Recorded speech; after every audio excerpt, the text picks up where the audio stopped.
A lot of fun. I'm see if I can just keep awake. By the way, this is tea. This is not beer.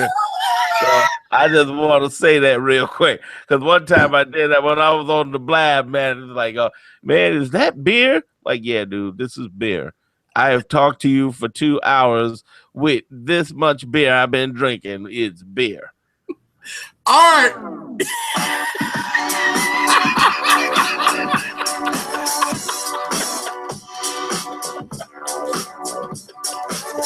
Oh my goodness, already.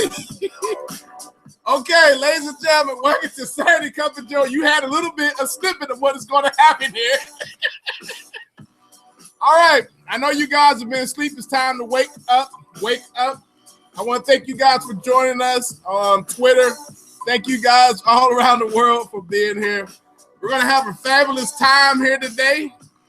A much needed time for some of you guys. So you're going to hear some stuff you probably ain't heard in a while. So we're going to sit back and just listen to what's going on. We have an awesome guest here.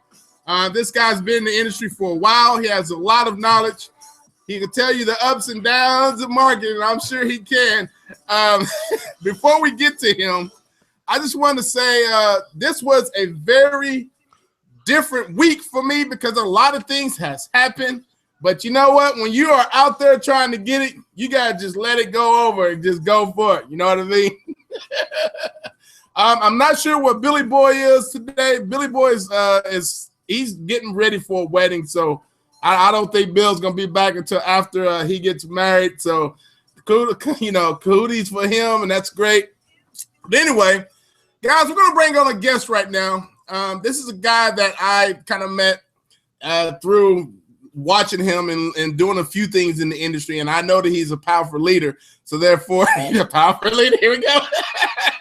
And I'm sure you've heard his name in the marketing space. If you can go to Blab or Periscope and look him up, you're going to see a lot of great things that he's doing.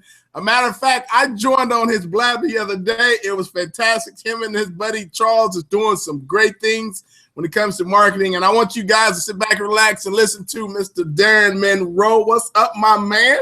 Hey, man. What's going on, brother? Thank you for having me on here. What is going on with you? Oh, my goodness. This is going to be something. You know, we were already beginning started. I was just like, let it roll. Just let it roll. Yeah, let it roll. Okay, all right. I'll just ease on in here and say just a few things here and now. You know, first of all, you know, I'm gonna try not to, you know, go there. And I'm everybody. I'm a cussing Christian, so just pray for me. Just pray for me. I say 3 Hail Marys, raise hell till Barry. Just pray for me, all right? So, you know, if you hear words slip out every now and then, it's, you know, it just work with me. I'm a developing Christian. Every now and then, something get on my last Christian nerve, so I just had to put it off to the side and just say some things. So, yeah, we're gonna have some real talk in here. Have a lot of fun. Thank you for having me. Awesome. Yeah. So let me tell you guys about Darren here because he's doing his show the other day, his Black show, and he's like telling everybody, okay, we're gonna let some people join. Don't you dare come in here promote. Don't promote. And then as I'm trying to join, he's like, a little more, don't do it. Don't do it a little more. Don't you dare promote. And so I get on, I have a question. And you know what this man does? He promotes. I'm like, when is the show? Ain't I on there on Saturday? Ain't I on there, man? What happened? What's happened? I was like, what is going on? Of course, and you know, irony is that as soon as you got off there, about a couple of more came in there, and then a big surprise came in. Gideon Shawick, the legendary man from YouTube, jumps in. I convinced him, come on in, get it. We get in, and then this other guy gets on here and says, well, you know, I hope I want to promote my show. And I'm like, wait a minute, dude. Hold on. You know, and I'm trying not to be like clown in front of Gideon, but I'm like, oh man, this guy's talking about he gonna promote his show. I'm like, wait a minute, you know, because everybody, this was one of those things where we were doing something for a little girl named Sydney who was fighting cancer. So Charles Kirkland, he didn't even put his website or anything out there. So I hadn't promote me, she didn't promote her. So that was the real reason why we didn't want nobody really coming up in there, because we figured it's all about Sydney, all about her. We want all the attention going to her. And here comes dudes, and, well, I got a blab coming up. I hope, hope I don't mind, blah, blah. I'm like, no, dude. And I'm trying to, I don't want, I got Gideon to come on in here in the thing. I didn't want him seeing me get his straight up chocolate droid, straight up mode. Just go tell him, like, listen, dude, no, you didn't just promote this. We talking about a little girl with cancer. You better get your other blab and start blabbing about the little girl with cancer. What's the problem with you? What's your problem? Right. By the way, up in here. Who is this little girl we're talking about? We're talking. Yeah, please, thank you. That would be great. That's a little girl, everybody, who's on GoFundMe. If you go to GoFundMe and search her name, let me see if it's in here. She's fighting lymphonic cancer, if I'm saying that right. I know I'm probably messing it up. Yeah. But she's fighting cancer, lymphatic cancer, I believe that's the correct word. And we're this far from raising $20K for her. Right now we're up to, I'm looking right now, $13,876. And that's the thing. If it's okay, can I give them the exact address? Yes, please, yeah. Thank you. It's GoFundMe.com / let me get my eyes to working over here, Lamb. I mean, it's kind of early in the morning. You got us up in the morning with coffee and stuff and everything. GoFundMe.com / R42TYPG. R42TYPG. Okay, you can go and look up. I'm pretty sure if you went like on the main site, and I'm going over there right now. If you look on the main site and I guess they have a search function on here somewhere probably, and you look, I mean, I'm pretty sure she's the only main one. Let me see. Sydney, if I can spell right. Right. If I can spell it right, let's see what comes up. And you put in Sydney. Oh, man, there's a lot of Sydneys in there. Well, let me see. Sydney cancer. Let's see. Sydney. See how you spell? Man, I'm telling you, don't ask me to get in any competitions. Cancer, Sydney cancer. Yeah, I do. Oh, I can drop a link in there. What we'll do is you'll send the bio for me after the show. And I'll put that on the page on our website. Oh, thank you, man. Along with that, so that's what we can do because. I know sometimes we start searching, becomes a mission, and Google start playing games with you. No, it does. It really does. I'm in there looking like, okay, why do they have such a hard time just using? But then, with Google, you got to fight for everything to get Google going. Google's is like Facebook Junior. That's the problem right there. You can't even say Facebook 3 times in a mirror without something disappearing. Right. I'm telling you. Oh, so let me ask you this, man. Where did you grow up? I'm New York born, Chicago raised. So I was born in New York, and my father's from New York, my mother's from Chicago. They got divorced. I ended up going with mom. We went out to Chicago, grew up on the south side, Chicago. Yeah. South side. So let's talk about this job that you had that brought you to the area that we were talking about. We don't want to disclose the area. Okay. Well, it's real interesting, though. I mean, let's hear that story. Well, I'll give you the short version of it. Is that my background is working for billion-dollar companies like Universal, DreamWorks, MCA. Worked a lot in films and music, celebrities, so on. 20 years marketing experience, and then all of a sudden, of course, surprise, the music industry started imploding because of the free downloads coming in. That was just crazy. And I ended up losing my job. And I said, well, okay, I'm working a regular job for like a year and a half. And a person who I used to take under my wing and mentor came in and came up on a job with Clear Channel Radio, largest radio station owner in the world, and now known as iHeartRadio. Right. Well, she's like, Darren, I'm, the marketing person out in New Orleans. I'm getting ready to be the head of marketing there. Why don't you come with me and work with me? And I'll be, you'll be a production, what is it called? Production director, assistant, blah, blah, blah, whatever. In other words, that meant I ran a lot of the on-air stuff and a lot of the remote locations that were happening and did a lot of the planning, involvement with community, which I would have never. I got a chance to see in New Orleans. I don't think anybody uniquely would see if you were visiting, or for that matter, even if you lived there, because I came in through the station. It was a whole totally different positioning. I've been in every hood, every church, every almost everything, just thanks to that and that involvement. So I had such a unique experience.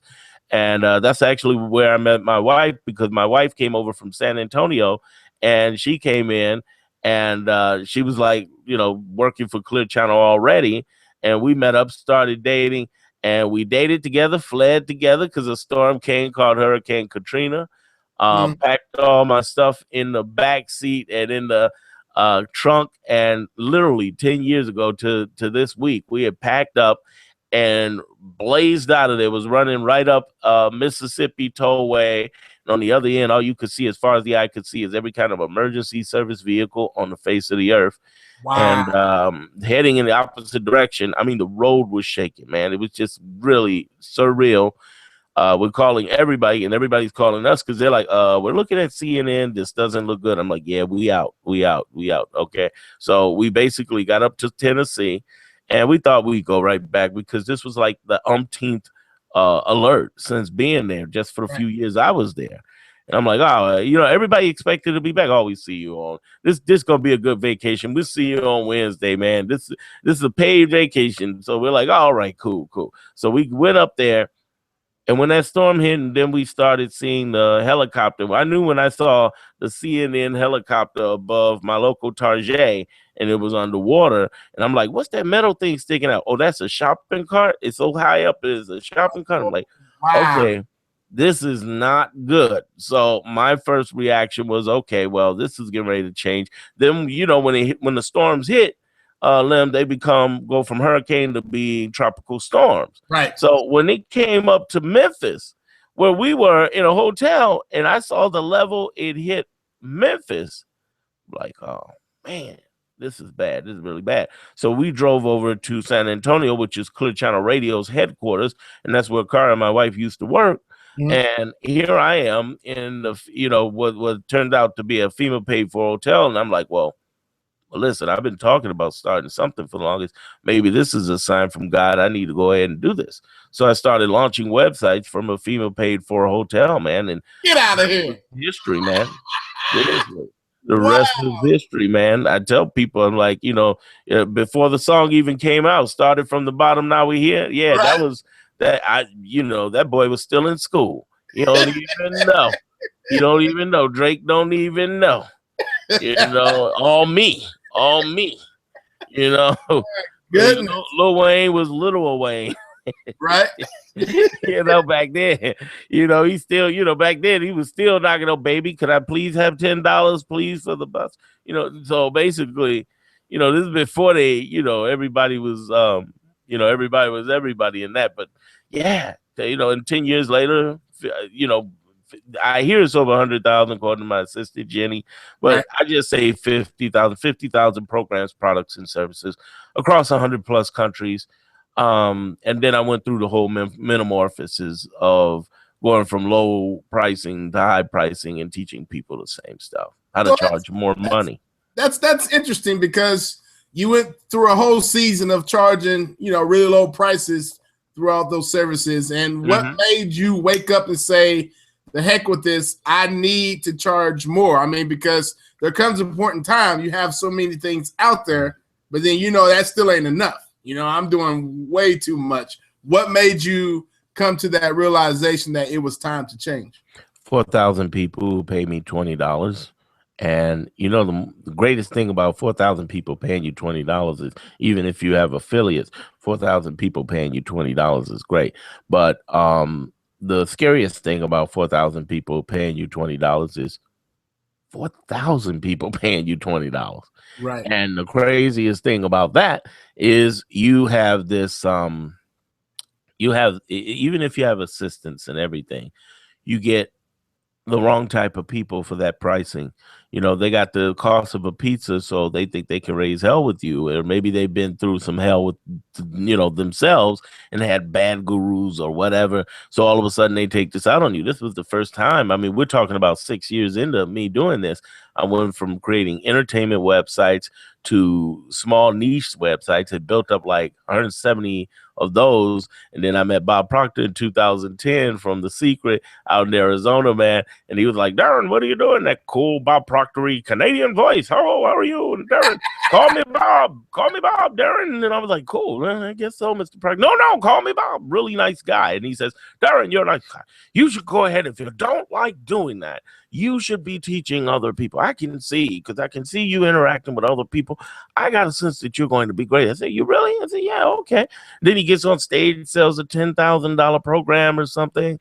And it was really interesting to watch him do and work. And I said, yeah, you're right. So, of course, being the genius that I am, working for all these billion-dollar companies, and even at that point writing for Forbes, of course, I started selling programs and products for $5, $10. And it's like, okay, where in the world did my value go in that? And I figured, well, since people didn't know me, I'm going to come in a humble situation and see, people coming in. No, I should have had the higher value, because everybody who saw my programs was like, dude, why are you charging so low? You're crazy. Right. I pay 100, 200. Recently, I had somebody who told me, even though I charge premium, they're like, Darren, your free stuff, I've paid thousands of dollars for it to learn. So it's like, why are you, don't even do that. So after a while, man, Lem, I had so many people, and I was dealing with the marketing forums and stuff, and dealing with that, the JV cesspool and the affiliate sharketing and everybody, it just got too much. I was like, listen, man, I'm not happy with this. This is not the type of value I wanted to deliver. I wanted to do that, and at the same time be able to charge premiums and just give people specifically what they want. Sometimes people, many times people will pay more money just for specifics and cut out all the stuff. And I don't want to call it fluff, because I was always had pretty much a fluff free zone.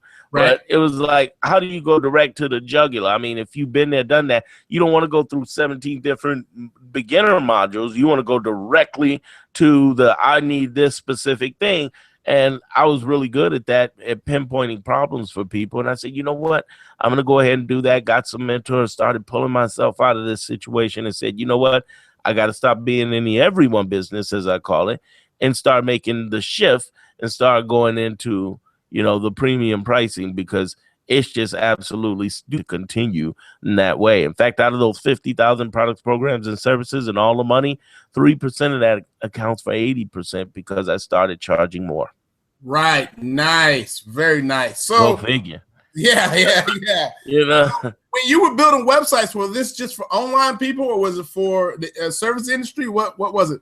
Well, here's what was happening. When I was building websites, you mean when I started out, I was building websites for me. You started and then out. I started, then I, that's what I'd say just around that time when niche marketing started really blowing up. Right. I said, listen, why don't you start little websites where you're getting, instead of single and small double digit numbers, you can get 30% more conversions if you have a specific area that you cover.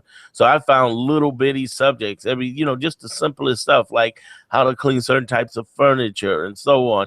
And I would study that and put together a site for that and offer, like, usually it was either an ebook or some audio that people could get and buy for a low price. It was for a low price. But then I started partnering with other people. That's what made it blow up to 170, because other people who didn't know how to put together sites, I said, well, listen, you got the knowledge. I got the skills to put together a site. It was very simple stuff, like simple blog template, just very easy. And you just put in there, you just write out something. I put that out there, and we go ahead and collect the money on, boom, and you do business. And he was like, okay, that sounds like a plan. So we ended up doing that. We ended up working together, putting it together. And it became one of those situations where it was amazing. It really was. It was amazing. So it was one of those cases where, we did well, but this is before WordPress had all those instant button updates. Right. So it would take like 2 days to do updates, 2-3 days of doing all updates of 170 sites with the help of an assistant. And that's why I think Bob Proctor saw that in me when he was saying that. I was like, he's like, the first thing he asked, he wasn't asking how much. That's what impressed me. He said, he didn't ask how much are you making. He said, are you happy? I'm Right. like, no. And it just came out. And he was like, yeah. So I went in and started training people about stuff I did over the past 5 years from 2010 on. But what was happening, Lim, man, 2010 to 2011, it was like I really started blowing up in the marketing, the internet marketing world, right. In that world.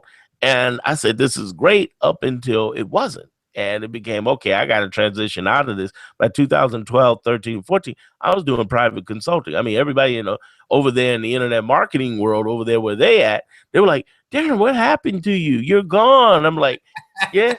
Like, no, I got clients privately. I mean, I don't need to raise the same money that you need to raise or publicly be on the JV Zoo board or the other boards that are out there, which are totally cool.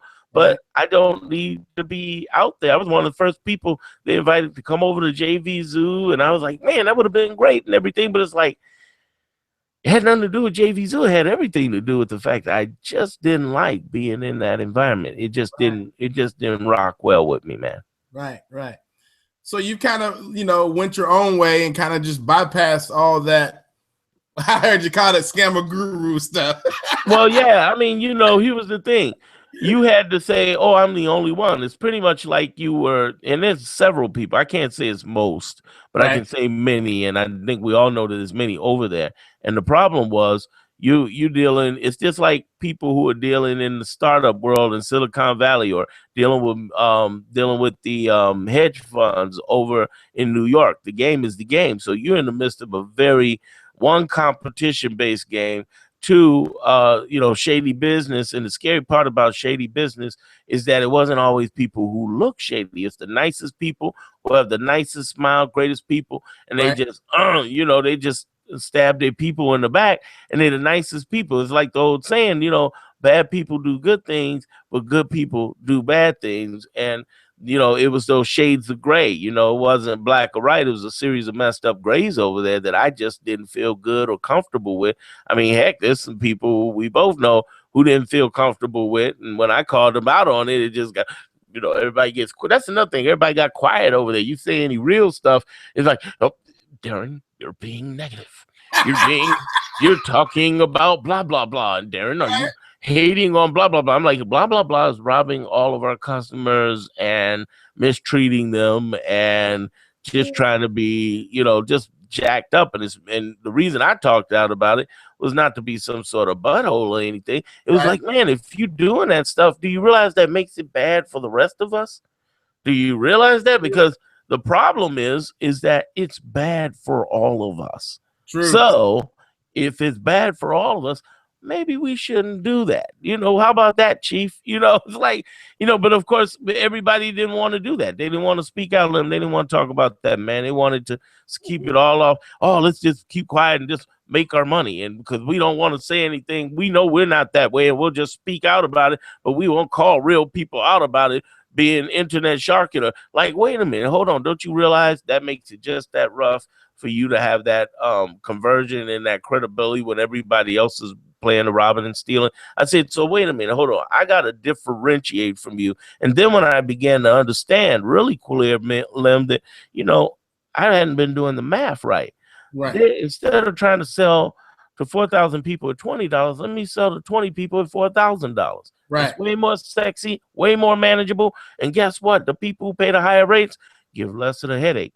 Here's another thing that really caught my eye. I said, you know what, man? I'm doing all this crazy work trying to, hustle and bustle and do all of this stuff with the muscle and push. And, I'm trying to do all this crazy stuff. And I'm thinking to myself, wait a minute, I'm not really thinking this through correctly. If I had really been working this in my mind the right way, or at least as best the right way as I could, I probably should be distancing myself away from the whole industry, not just the bad people, but if I'm in that area, how can I be in that area saying I'm different? It's basically like you taking the hamburger, making the best hamburger in the world, gourmet. You could charge $20, $30 for it, but then you wrap it up in a McDonald's wrapper and go to McDonald's and sell it. If you look, it's like the artists. Unfortunately, many times they try to say, I have different music and you right, but you go out and market it the same way as everybody else. Doesn't matter how different your stuff is. So I said, man, I got to get out the everyone business. Let me step away. Let me not go to the events and not do this. And I actually turned down some really nice gigs and opportunities to be with people. And it wasn't anything personally towards them. And I think, some people got it, some people didn't. It was like, I can't be in the everyone business, because if I'm in the everyone business and I'm looking like you in the midst of all these other people who are around you, you may be cool, but the people around you hanging with, the person of my person ain't my person. I'm just, so true. I got to get away. So let me move away. One, stop calling me internet market, because I'm not that person. Stop calling me the same thing you're calling. I'm not that person. I do coaching, consulting, and I'm over here. You over there? I'm over here. You go to your side. I'm over on my side. Yeah, we're going to keep this river right here. I love you, but I got to get away from you, because one, me looking like you is not going to do well for my business. Not because you're a bad person, but because many of those people are in the everyone business. So I had to separate just for that. And I think a lot of people don't realize there are 3 billion people online. There are no gatekeepers. You don't need to be following everybody in everyone business. Oh, what about leader who's and who? No, you don't. You don't have to worry about that. There's too much money out there. You don't have to worry about who's in who and big name, blah, blah, blah. Don't matter. Don't matter. You commiserating, and you think the lowest, the poorest thinker I ever saw live, especially in that environment with the people in the internet marketing environment, they think it's a small, many of them think, I can't say all, I haven't met all, many of them think it's a small country, small group. No. All of you commiserating together are a small group. But let me introduce you to the other 3 billion people who don't know who the blank you are. And, you get outside of that world, you will notice everybody else is like, you could say stuff that inside that crew, everybody knows. You say stuff outside that world, which is the majority of everybody. We're talking about very intelligent people who run businesses, millionaires even. And they're like, huh? So why don't you take your service and business out there and do that and get out of the everyone business? So that was my journey, man. So I'm here and away from there, and that's where I'm at. That is so true, man. It's a big world, and I see what you're saying. Where you're coming from is being with that certain group and going to these events and all that, because it's almost the same people every time. And what's funny is there's a lot of people online that really don't know who these people are. Right. I mean, and that's the thing, you got the social media, the blah, blah, blah. Yeah. And, they're social media famous, but they're not Beyonce. You know what I'm saying? So nobody knows who you are. And it's happening even with, Periscope right now and Blab and stuff. Oh, I'm you, blah, blah, blah. And I'm like, hey, congratulations on that. We really don't know who you are. I've been in this game for 10 years.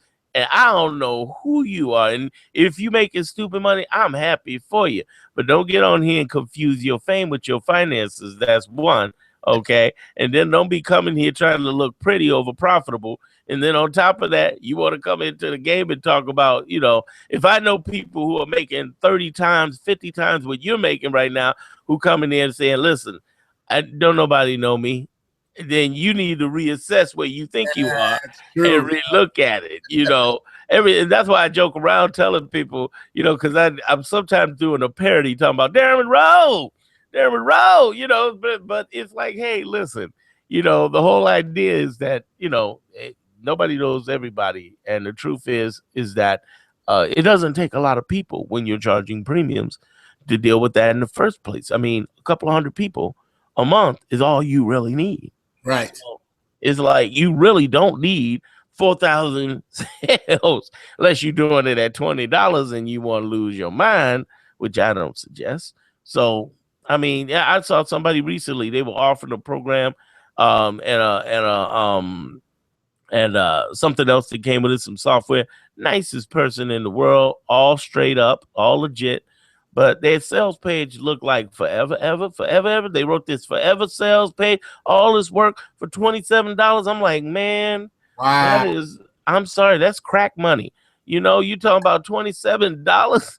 You supposed to be charging $97 on this, Chief.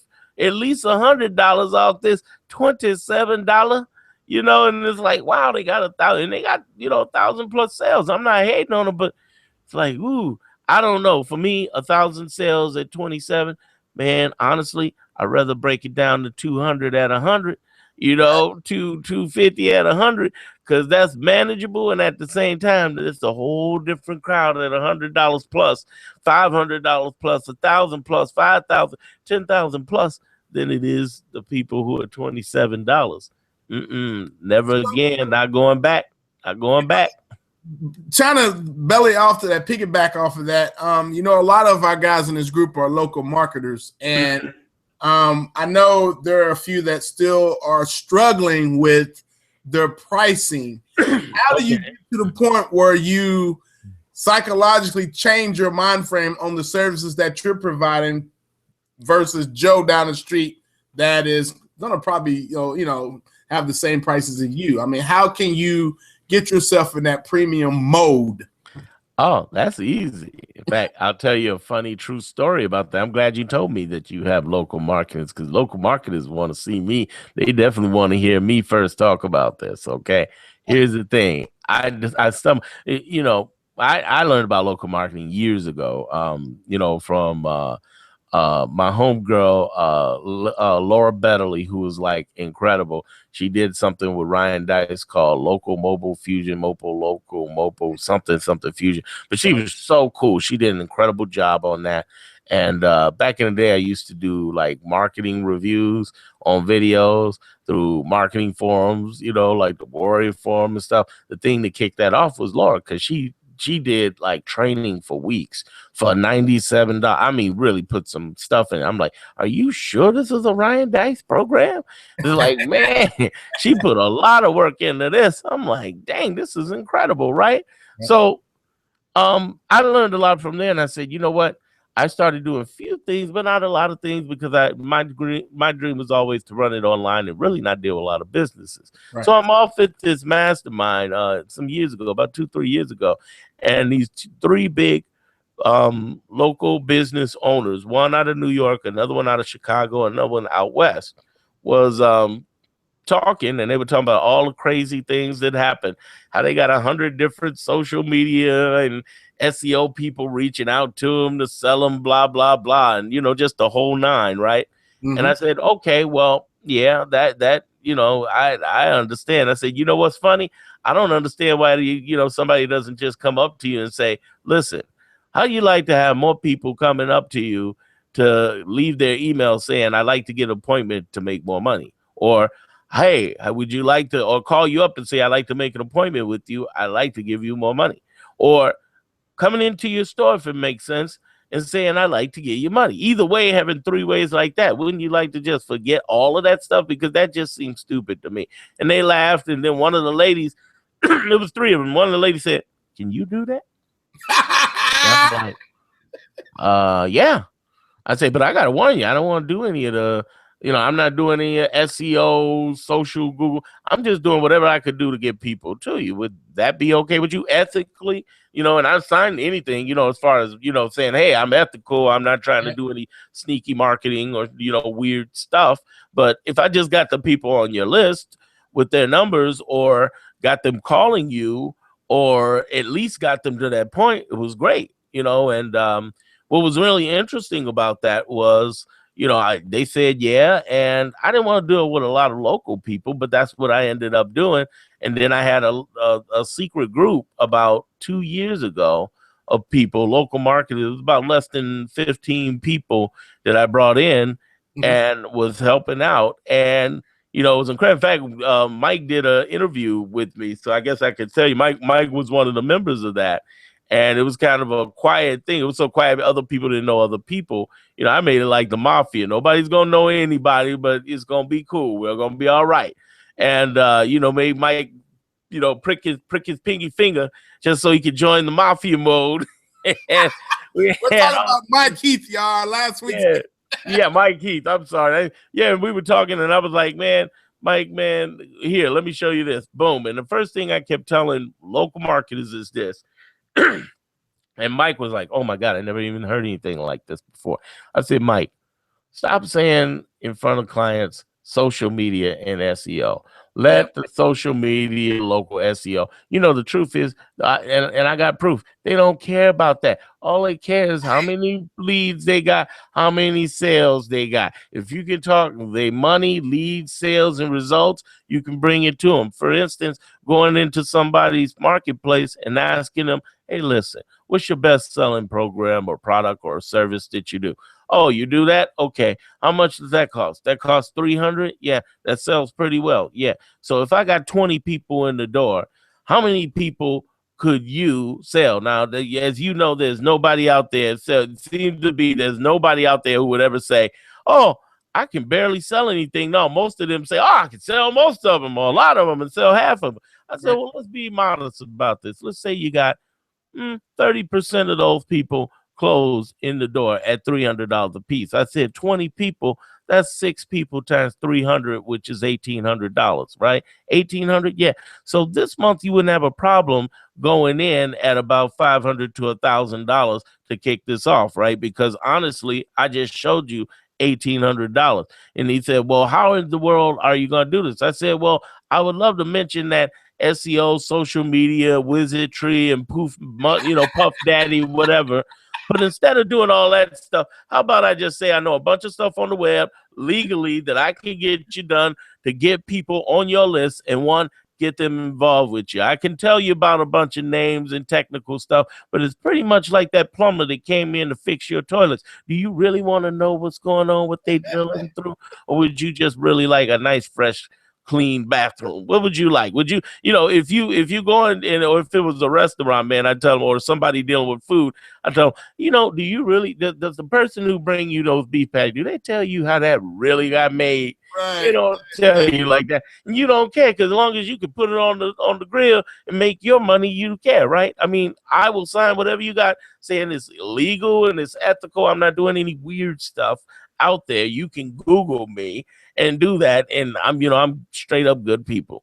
And from there on, they got like, wow, So I had the group for like, I'd say maybe a year and a half, and at one point I just said, well, that's all I pretty much got to say. Like I felt like the end of the Forrest Gump. That's all I have to say about that, and I just left it alone. But the thing I tell every local marketer is this: one, drop those words. Your language has to change. I discovered that in my own business. In order to do what you got to do, you have to change your language, sound different from others, so they don't pick up those inner signs saying, oh, he's one of those people. 2, you got to turn around and talk their money. Talk their results. Stop talking about all this SEO and all of this, I can get you these packages. No one cares out of that in the local world. And the main thing they really care about is how can they get more leads? How can they get more sales? And then 3, start bringing your price up, because you let people know you're not in the everyone business. Instead of doing the $500, $1,000 levels, talk to them, say, listen, I'm at the 5, I'm at the 6, at the 7 level, but we don't know each other like that. So let's start off for a little bit. And what I'm going to do is give you a trial. This is something I said to Mike, and I'll say to Mikey, and I'll say to everybody here who's in local marketing. The first thing you want to do when you go in there to a client is say this: listen, I'm so glad out of all these stores that you have competing with you, and then name off a few of them. I'm so glad out of all of them, I had a chance to come in here and talk to you about it, because there's all of you and only one of me. And I really just would like to work with one of you instead of, dealing with that. So I would really like to talk to you about that. Now, what did I just say in the nicest way? I'm saying that I'm unique, and the hell with you. You got a ton of competition. And if you don't do business with me, then I'll be doing business with somebody else. And as I was, I told people like Mike this in a private group, I'm like, listen, all you got to do is start telling these people in the nicest way, say, listen, there's traffic out there. You got plenty of people in the market. It's not a question of whether I can find you traffic. It's a question of, who am I turning this faucet on for? Am I going to send your money to your competitors, or am I going to get their money to you? What would you like? The last thing somebody wants to lose is money. The last thing they want to do is see other people get it. So they want to hear what you got to say. And if you can actually deliver at least a piece of it, under promise, over deliver, then it's like, whoa, This is great. And I told him, here's the great thing about this, at least with me. Some people don't do this, but, I've done this in the past, because I say, listen, I'll give you, there's so much business out there. It's like, I'll give you exclusivity in your marketplace. I don't want to mess with your competitors or nothing. So you got that exclusivity. And let's talk about it like this. With the exclusivity, sometimes it might be a fee, but I try to work it in because I told him this is the way I position it, Lem. I tell him, listen, I don't even, and I say this in the nicest way. I say this to clients now who are non-local market. I say, listen, I don't even know if I like you. And if they do that, I know I got a good person, somebody who laughs, or whether they on the phone or in person, because I say it in the nicest way. I don't say it arrogant or cocky or nothing. If they're not laughing, then that's telling me right now this might be a problem right here. Because I tell, listen, I don't know if I like you, man.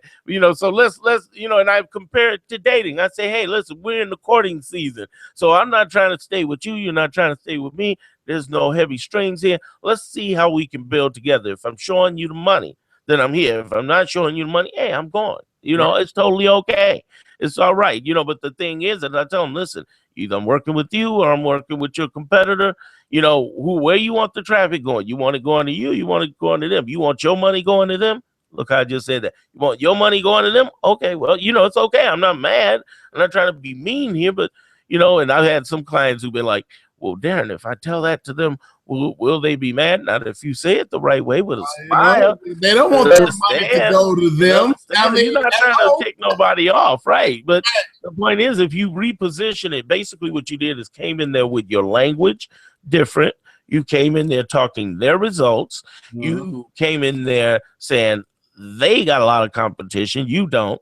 And then you came in there and said, hey, it's not a matter of traffic. It's there. The question becomes, am I sending your money to other people, or am I sending their money to you as well as you keeping your money with you and growing that?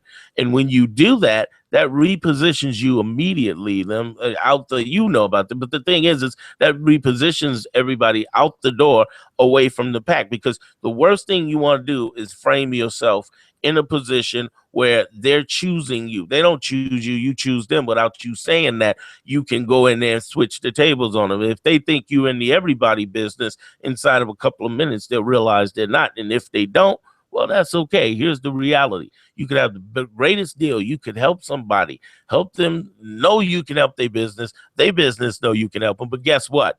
They don't get it. That's all right. Guess what? There's 3 billion people online, and there are millions of people out there in your local area. Keep it moving. Yes, man. I'm glad you said that, because I was talking to a gentleman last night about a certain service he was going to provide to customers. And I was telling them that the game has changed. Everyone is listening. They know all about SEO. They all know about paid ads or whatever. And you got to figure out how you can get them to listen to you to get them leads. They really don't care what you're doing as long as you can get them leads. And if they've been burnt with SEO before or burnt with other stuff, then you need to come up the way just to get them calling at the door. You know what it's like? It's like you talking in a bar or at a club to a woman with that same pickup, like, "Ooh, baby, you must be tired. You've been running through my mind all night." And then all of a sudden, she looking at you like you crazy, and she dares to tell you, "Hey, listen, you sounding just like everybody else." And then you come in and say, "But baby, I'm different." No, you just destroyed all your positioning altogether. Any chance you had, you had just ruined it out the door, man. So, I mean, overall, the best position for you to have when you go up in there is to drop that language, go in there and start talking to them about their results and talking with them. That's what's going to get you in the door, man. I love it. Let me ask you real quick, who has influenced you the most in the industry? I mean, who have you just followed and kind of they've taken you under their wings and, has getting you to that point where you are right now? Well, again, I got to give it up to Bob Proctor for that changing moment when he said some things. That was what got me into that, that whole journey. But then beyond that, it was Brendan Bouchard and my main man, Frank Kern, who definitely was like mentor. I'm going to be seeing him in less than 30 days. He's just really been like this super cool cat who said, listen, you can do this. And what was ironic, and he was so right, he was like, listen, you going through the way you went through. He said the craziest part about that is that you have to unlearn and relearn, whereas everybody else who's coming in the door probably wouldn't have to unlearn because they hadn't been through it. But because you end up saying things the wrong way, and you say things the wrong way is not the best way. But those three probably were the most influential. And speaking of Brendan, that's another thing. What you're talking about with the person you're talking with, man. Let me tell you, there was this. If you notice, there's been this history that's happened online, just across every marketplace. At first, when I was online in 2005, it was important to be out there and be prevalent, be out there and be here. But then there's a metamorphosis that happened. Say about 5 years in, all of a sudden, and that's why Brendan blew up with his Experts Academy, for instance, because it was like, listen, it's not just important to be prevalent. You got to be positioned as a expert or authority without saying I'm an expert in authority. Right. So how do you do that? And then all of a sudden there was a changeover. How do you go from that to going to being are you still there with me? Your picture changed. Yes. Can you hear me? Okay. How do you go from being a expert authority to being the number one expert in authority? And now the final thing is you got to become an authority of one, competition of none, as I say, authority of one, competition of none. Because if you're not that single authority out there, that single person, think about your favorite doctor out there.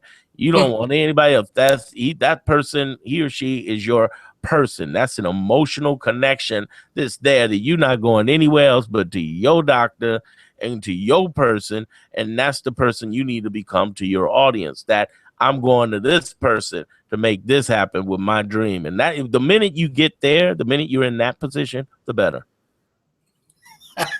Very nice.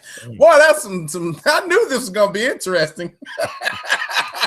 We got people saying that Darren is killing it. Yes. Oh, really? Oh, I can't even see the chat. Is there people? Man, okay. Yeah, I was like, wow, okay, cool. So let's switch a little gears here, and I want to hear your perspective on this. Periscope versus Blab. I'm sure I know what you're gonna say. Versus Blab. You know what?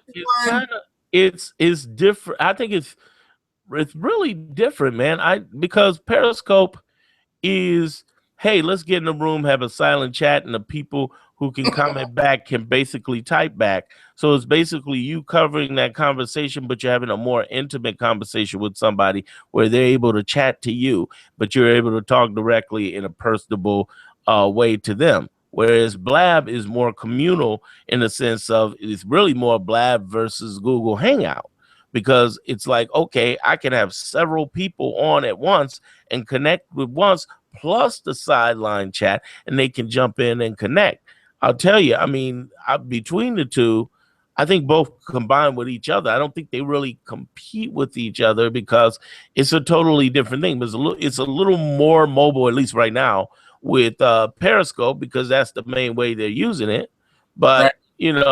That's, it's sort of an apples and oranges thing, maybe an apples and, I don't know, pomegranate or pear thing, where it's two different mediums. I say use both. One with Periscope is going to be able to build intimacy and connection and communal conversation.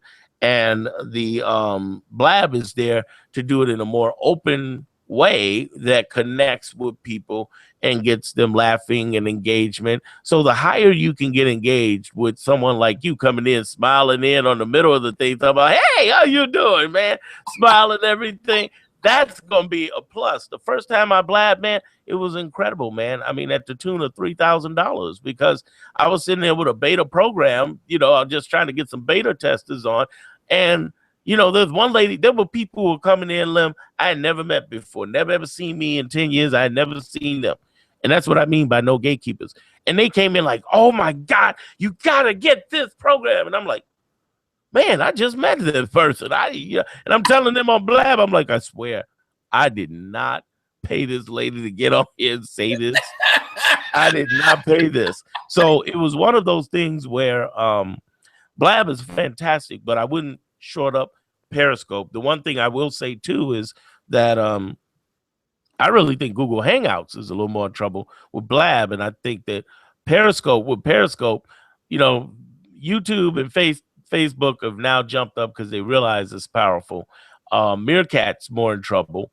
Facebook and YouTube will always be here, but they won't be as prevalent as that. That's the thing that, people don't realize. Yes, YouTube will be there, but it's pretty much like, what it's like? It's like, oh man, brand new Super Crest toothpaste. You brush your teeth once, it's 10 times whiter. And then you put it in Walmart. Walmart says, oh, we got our own version of it. Just like they do right now. We got the Walmart. You be 10 times brighter. Well, that's what YouTube and Facebook are trying to do right now on Periscope.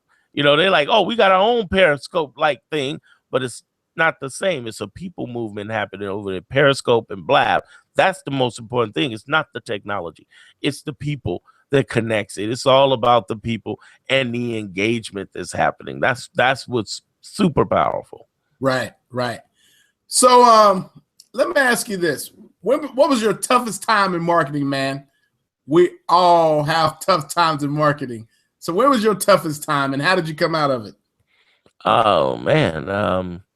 Well, starting from a FEMA paid for hotel, I don't think anything trumped that. It's like, we didn't have any social of the medias. That was back when MySpace was the thing, man. That's like MySpace was the Flip Wilson of social medias, man.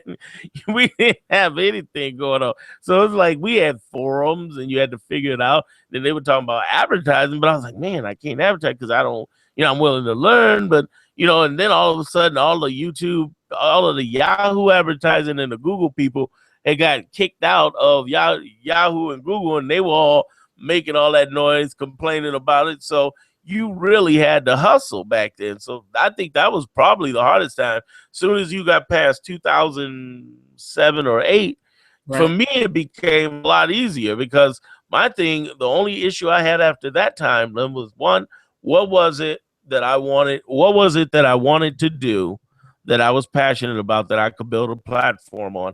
And then 2, what was it that I could do to resonate and reach people where I'm charging premiums? Beyond that, the thing that, getting off the ground from ground zero, I think that was my hardest time. And for me, it was a matter of, wow, I'm doing it my own. That's why you got to have that passion, because I loved what I did. And I would just work crazy hours just to do it and be there. I was like, man, I'm not working for the man.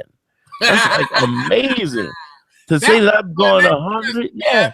120, 121 months now. This is my 121st month of not working for the man. Congratulations. And I was going to ask you, man, how does that freedom feel, man?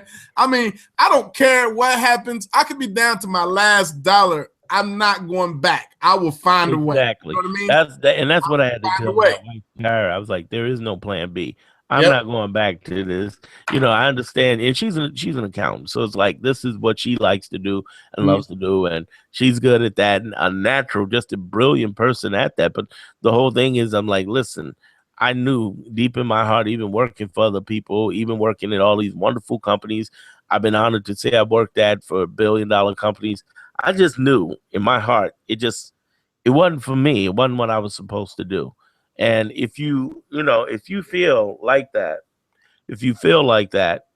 you gotta go with your heart on it. And I wasn't sure exactly what direction. I knew the web was for me, the whole idea of multiple streams of income, but the whole idea that pulled me away from working for other people was like, listen, they control the game. That's why I'm telling people them online. I'm like, why are you working in MLM? Now those of you might be in MLMs. I'm not MLM hating. There are great MLMs that are really out there. And there are some scammy ones, just like anything else, just like affiliate marketing or Amazon. But I've been there, done that for all 3. And I did 2 of them at least right. and learned along the way with the 3rd one.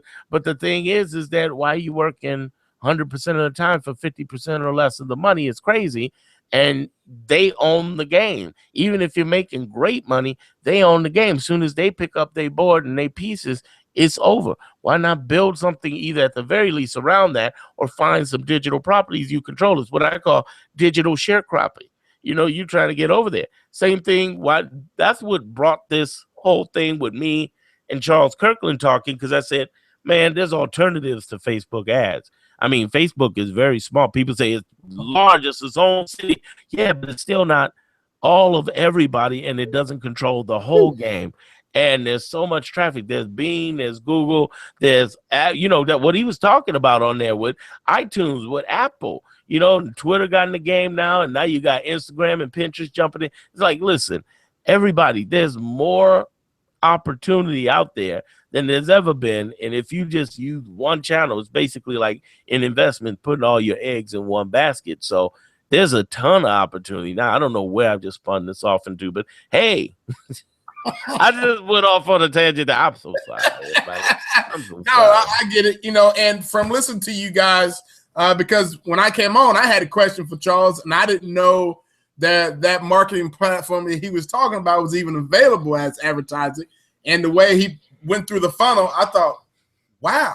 He went beautiful mind on people, man. Yeah. I had to slow it up. We talk about Charles Kirkland, man. He's a brilliant man, and he's my friend, and I had to introduce him like that because it's like, listen, I know from the marketing experience, those affiliate marketing, my good buddy. If I see one more, my good buddy, I'm like, man, come on. I would just like you for once to say, listen, I'm making money with this dude. I like his program. I think it'd be cool. I actually tried it and took a look. At least, I'm a good person from that perspective. Not a lot of people do that these days. But, point is that, it was just weird. It was like, okay, I had to come in and tell people that because it's like, I don't want them to have that preconceived notion, oh, here he is. And, and then on top of that, we were doing something that was nice for somebody else. And I told him, I said from the beginning, I was like, listen, Charles going to go beautiful, man. Like the like the movie with Russell Crowe, where he's so smart. He's like super genius, and he's seeing people in his closet or somewhere out there coming to get him. That's how brilliant the man is when it comes to traffic strategies, because Charles always tries to think about things that nobody else thinks about. Well, you have to sit down, get a piece of paper, pull the car over or something, and just like, okay, Charles, I don't know where you came up with this in your mind, but it's one day having locked you in a room somewhere and just, it just brilliant. Just brilliant, man. So, I mean, I said, Charles, you know what? We got to blab about this. We got to get on blab. I bet you they'll be mind blown by this blab. So we'll go ahead and put this blab out there. Let's blab it away and talk about that because people don't even know this. And even then, if you notice, there was one guy, I think it was Roland, got on. Poor Roland got on. You saw that? Wait a minute, everybody. This is so funny. You ever had somebody tell you, listen, I really don't know everything you're saying. You're going a little bit above my head. Right. And then so usually what a person does is they say, oh, okay, well, let me take it back to 1, 2, 3. But beautiful mind, Charles took it in a whole nother direction. I had to talk about him because of it. Charles said, oh, really? Okay, so you don't get it, huh? Okay, well, here, I'm going to show you even more. Basically he just said, listen, I don't understand the algebra. So let me show you Chinese trigonometry. Exactly. Like, oh, wait a minute. The man just said he didn't get, he just, it's like you should saw his eyes after he was like, It was easy. And I'm like, man, wait a minute, Charles, the guy's eyes are glazed over. And every time I said it, they have the thing in Blab which I think is super cool, where they have it where you can click on the little feeler thing if you're resonating with something somebody's saying. So as soon as I said, Charles, we're going to have to break this down in simple words down to like, you just went super deep. We got to do like traffic for Barney. You know what I mean? Like little bitty dinosaur level. We got to go children's books up in here. Everybody hitting the field like, man, this guy is just, gone way beyond anything. I'm like, listen, Charles, be cool, man. You've just taken, because you're brilliant, man. And poor Roller. We had to get Roland out of there, man. Poor Roller was like, woo. Roller was like, yeah, man. I saw him in another one, like maybe like 20, 30 minutes afterwards. Right. I saw him in another one, and he still looked like even though he's talking on a totally different subject level, he still looked like he just got, it's simple and yeah, man. But Charles is brilliant, man. Yeah, he definitely has a brilliant outlook on traffic, and he does, and a lot of working knowledge. Yeah, that's why I had questions, and I was like, whoa, I did not know that, and that was interesting to me. So it was. I mean, he just came in. When he came in and said, You know what you could do is you could go over to Fiverr and you can get a person to call your people around and say, hey, did you get on the email right? Did you connect up with them? You could go ahead and do that. And then you could tie it in. He basically showed you 5, 6, 7 different sites, everybody, you could go to and not deal with Facebook. And it was like, whoa, you know. And oh, by the way, if you want to see that video, if it's okay, I can tell them go over to Blab IM / Darren Monroe. It's right there, the replay, totally free. There's no pitch for anything. It's incredible, man. I'm just sitting there like, man, and I knew he was gonna blow him away, but it was so funny to watch people get in and ask questions. How do you do? Wait a minute, how do you do traffic? You know, and then Charles would go, yeah, well, if you have 17 algorithms hooked up to analytics, which your back end with Google Ads double plus with triple plus, and you had YouTube all connected to it, it's as easy as pie. I'm like, no, man, it's not as easy as pie. We're not geniuses like you. He's one of those people, everybody. He just focuses so hard in doing what he does 24/7. It's easy. I mean, I think if anybody did that, honestly, man, focus like that, that is his area, like literally his area where he comes in and does it. So that's him beating on his craft, man. Time after time, he knows it. You know, I mean, exactly. That's what you have to do, man. It's been a pleasure talking to you. How can we find you, man? You can find me. The easiest way is at chargemoremoney.com. That's it. I'm right there. You can see about me, contact me, wave at me. You know, right there at just like it's spelled, chargemoremoney.com, and I'm right there. You can see that cute, cuddly black man face like this. Yeah, awesome. So don't forget to send me your bio along with Sydney's link on her GoFundMe page. Absolutely. Yeah, man, this has been awesome. This has been a fun full hour. Had lots of people asking questions. We can't get to them all, guys, but you know how to get a hold of Darren Monroe. I got a whole list of sheets of stuff I haven't even got to yet because we got into it. Oh no, man! I'm sorry, man. It's okay. We just got through having so much fun talking, man. Man. I'll try to for having me. The realness of you, you know, and see what's going on and how people connect with you and all that. But man, this has been awesome. Learned a lot. Follow these guys on Blab as well. He's on Periscope too. Yeah, same thing. Just look up Darren Monroe Periscope, Darren Monroe Twitter, Darren Monroe Blab, and you know you'll have fun and you will laugh right along the way. If you laughed here, you'll laugh there. And remember, no promoting when you go into his stuff. Let him promote you. Man, I blocked somebody yesterday. They emailed me. I'm so sorry I went and did. I was like, well, maybe you shouldn't do that. You don't go in there and do that. So, but if it's you, man, you come on in. I just talk about you and then go ahead and promote you anyway, which, that's what I do. Reverse promoting with you, Lim. But yeah, you got to watch it. Oh my goodness. Well, thanks, man, so much for coming on. I know it's early in the morning here for you in Dallas, but whatever, it is what it is. I had to have you home. You know what I mean? Thanks for having me, man. Thanks for having me. I guess, and I'm one of those people, I guess I can't go back to sleep, so I have to go do something, So maybe I'll go blab, I don't know. But yeah, man, thank you for having me. Woo! I want to thank all of you guys for coming on. I'm getting a lot of nice grab limb, lots of great sessions.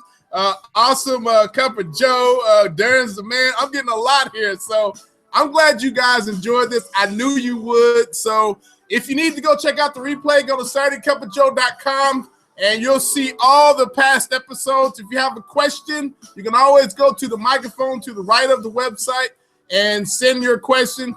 If I don't like it, I might not send it back, your answer to you. I'm just playing. I'll answer everyone.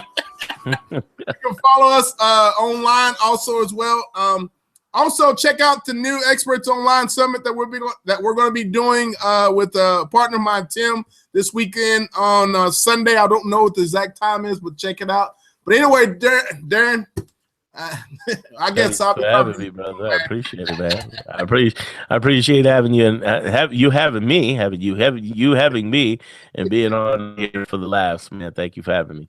Awesome. All right, everybody, have a great weekend. Don't be lazy. Get food in you. Learn how to get your marketing on. Get it better. All right, we'll talk to you soon.